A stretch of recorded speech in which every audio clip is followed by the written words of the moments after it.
Good morning and welcome to our morning devotion. I've heard people talk about wanting to hear the voice of God. People have even asked me, how do you hear the voice of God? And it is a big question that weighs on some people's hearts.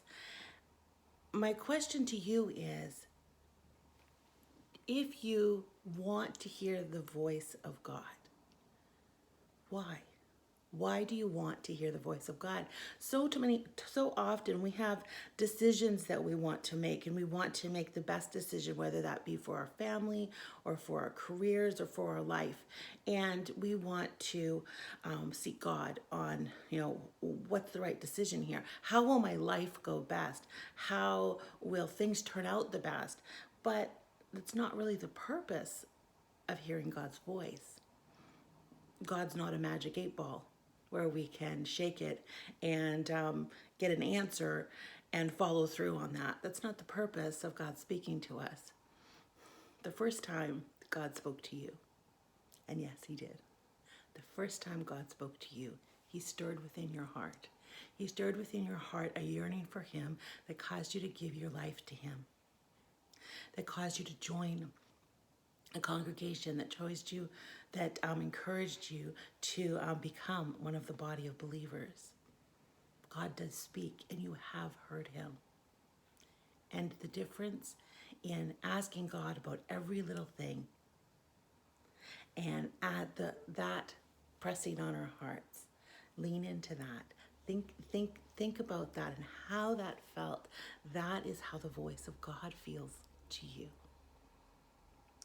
Now, if we look in His Word, and we look in John 7:17, it says, if anyone wants to do His will, he will understand whether the teaching is from God or if I'm teaching on my own. There's the piece. We want to do His will. If we're willing to obey what He tells us to do. I know we ask our kids to do a lot of things during the day. Can you set the table? Turn your alarm off? Can you walk the dog? Whatever those requests are we have of our children, we are God's children. And this Bible and our relationship with Him can be that two-way of communication where He is talking to us and we are talking to Him. Imagine what it would be like if every time you asked your child to do something, they did something else. Or they came and asked you what to do, and you gave them an answer, and they chose to do something else. One of the waymarkers, one of the deciding things in whether or not you truly hear the voice of God is the willingness of you to submit your heart, the willingness of you to obey what God may say to you. If you're wondering sometimes, I don't hear the voice of God, ask yourself in the depths of your heart, are you willing to obey what He's asking you to do? Another encouraging verse is found in John 14:21. And it says, the one who has my commands and keeps them is the one who loves me. And the one who loves me will be loved by my Father. I will also love him, and I will reveal myself to him. As you get to know Jesus more and more, you want to know more and more about Him. And as we get to know Him more through the Bible, through prayer, we start to really want to draw closer in our connection with Him. But that connection between obedience and hearing God's voice is critical. You see, when we hear that conviction of the Holy Spirit on our hearts, our tender, submissive hearts, that is where God can go in and He can do a work in our hearts.